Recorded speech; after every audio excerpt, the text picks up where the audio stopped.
नमस्ते। आज की इस खास चर्चा में आपका स्वागत है। आज हम जिस विषय पर बात करने वाले हैं ना, वो सच में आपके सोचने का नजरिया बदल सकता है।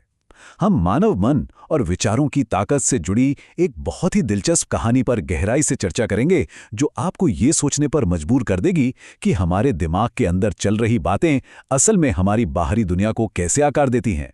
तो चलिए बिना किसी देरी के शुरू करते हैं। जरा सोचिए, क्या महज कुछ शब्दों में इतनी ताकत हो सकती है कि वो किसी चीज को जीवन दे दें या फिर उसे पूरी तरह से नष्ट कर दें? सुनने में थोड़ा अजीब लग सकता है, लेकिन आज हमारा पूरा फोकस इसी बात पर है कि भाषा और हमारी सोच जीवित चीजों पर और खासकर हमारे अपने दिमाग पर कितना गहरा असर डालते हैं।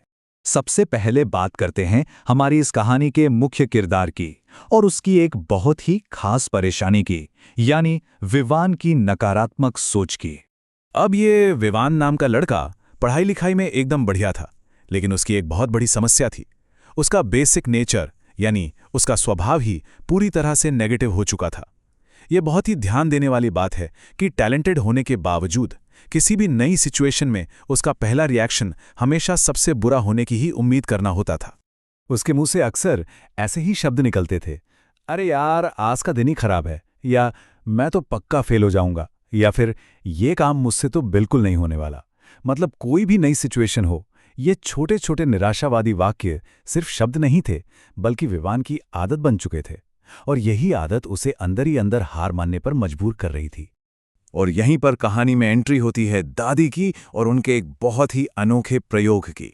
तो हुआ कुछ यूं कि दादी ने विवान को अपने पास बुलाया और उससे 2 गमले दिए। दोनों में बिल्कुल साफ अंतर था। एक में बेहद खूबसूरत फूल वाला पौधा लगा था और दूसरे में सिर्फ एक कांटों वाला पौधा।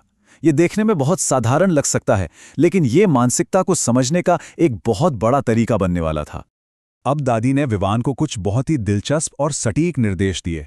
पहला काम, रोज दोनों को पानी देना। यहां तक तो ठीक है, लेकिन दूसरा और तीसरा काम काफी अजीब था। दादी ने कहा कि तुम्हें उस फूल वाले पौधे से रोज अच्छी अच्छी बातें करनी हैं और उस कांटों वाले पौधे से हमेशा बुरी बातें करनी है। शुरुआत में विवान को तो लगा जैसे ये कोई मजाक है, लेकिन उसने बिल्कुल वैसा ही किया जैसा उसे कहा गया था। लेकिन क्या वाकई ऐसा कुछ होता है?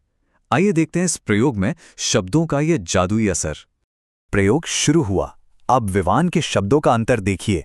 उस प्यारे से फूल वाले पौधे से वो रोज कहता, तुम बहुत सुंदर हो, तुम बहुत अच्छे से बड़े हो रहे हो, और वहीं दूसरी तरफ उस कांटों वाले पौधे को वो रोज कोसता, तुम एकदम बेकार हो, तुम्हारा कुछ नहीं हो सकता। दोनों से कही जाने वाली बातों में जमीन आसमान का फर्क था। कुछ हफ्तों तक यही क्रम चलने के बाद जो नतीजा सामने आया ना, वो सच में हैरान कर देने वाला था। वो फूल वाला पौधा और भी ज्यादा हरा भरा और सुंदर हो गया था। लेकिन सबसे चौंकाने वाली बात ये थी कि वो कांटों वाला पौधा जिसे रोज पानी मिल रहा था, वो पूरी तरह से सूखने लगा था। जी हाँ, ये महज बोले गए शब्दों का एकदम सीधा और साफ भौतिक प्रभाव था। और यहीं पर दादी ने एक बहुत ही गहरी और कमाल की सीख दी। उन्होंने विवान को समझाया, बेटा, जिस तरह हमारे शब्द इन पौधों पर इतना गहरा असर डाल सकते हैं ना, ठीक उसी तरह हमारे अपने विचार हमारी पूरी जिंदगी पर असर डालते हैं। मतलब दादी ने पौधों की देखभाल को सीधे तौर पर इंसान के दिमाग की देखभाल से जोड़ दिया। इसे थोड़ा और गहराई से समझते हैं। अगर कोई इंसान लगातार खुद के बारे में बुरा सोचता है, तो वो नकारात्मक आंतरिक संवाद उसके आत्मविश्वास को बिल्कुल उस कांटेदार पौधे की तरह सुखा देता है। लेकिन इसके उलट जब हम सकारात्मक सोचते हैं, तो वो अच्छे विचार हमें अंदर से मजबूत बनाते हैं, खुशी देते हैं और सफलता की ओर ले जाते हैं। यही अंतर हमारे जीवन की गुणवत्ता तय करता है। तो चलिए आगे बढ़ते हैं और देखते हैं कि कैसे ये विचार सच में किसी की जिंदगी बदल सकते हैं। इस अद्भुत प्रयोग को देखने के बाद विवान ने तय किया कि वो अपनी सोच को पूरी तरह से बदल देगा। उसने हर सुबह खुद से ये नई बातें कहनी शुरू कर दी। मैं मेहनत कर सकता हूँ, मैं नई चीजें सीख सकता हूँ और मैं जरूर सफल बनूंगा। सच कहूँ तो ये छोटे छोटे लेकिन बेहद शक्तिशाली वाक्य उसके दिमाग के बगीचे में नए बीज बो रहे थे। और इसका नतीजा क्या हुआ, वो भी बहुत शानदार रहा। ये बदलाव सिर्फ विवान के दिमाग तक ही सीमित नहीं रहा, उसकी बाहरी दुनिया भी पूरी तरह बदल गई। उसकी पढ़ाई में पहले से ज्यादा सुधार हुआ, दोस्तों के साथ रिश्ते बेहतर हुए, और जो विवान हर वक्त शिकायत करता रहता था, अब उसके चेहरे पर हमेशा एक प्यारी सी सकारात्मक मुस्कान रहने लगी। तो सबसे अहम बात जो विवान को भी समझ आ गई थी वो ये थी कि जिंदगी कभी भी बाहर की चीजों से नहीं बदलती।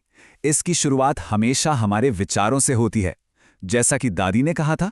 और यही इस कहानी का मूल तत्व भी है कि एक इंसान असल में बिल्कुल वैसा ही बन जाता है जैसा वो सोचता है। अगर हम इस पूरी चर्चा के मुख्य निष्कर्ष पर गौर करें तो 3 बहुत ही साफ बातें निकलकर सामने आती हैं। पहली, अच्छे विचार आपकी जिंदगी की दिशा को पूरी तरह से बदल सकते हैं। दूसरी, सकारात्मक सोच से आपका आत्मविश्वास कई गुना बढ़ जाता है। और तीसरी सबसे जरूरी बात, आपके विचारों के जरिए ही आपके पूरे व्यक्तित्व का निर्माण होता है। सोच ही असली आईना है। तो आज की इस चर्चा को खत्म करने से पहले मैं चाहता हूं कि हम सब एक पल के लिए इस बात पर विचार करें। अगर ये पूरी तरह सच है कि इंसान वही बनता है जो वो सोचता है, तो जरा सोचिए, अभी इस वक्त हमारा दिमाग किस वास्तविकता को पानी दे रहा है? क्या हम अपने अंदर फूलों को सींच रहे हैं या फिर कांटों को? विचारों के इस बगीचे में हमें अपने शब्दों का चुनाव बहुत सोच समझकर करना चाहिए। आज की इस चर्चा में हमारे साथ जुड़ने के लिए आपका बहुत बहुत धन्यवाद।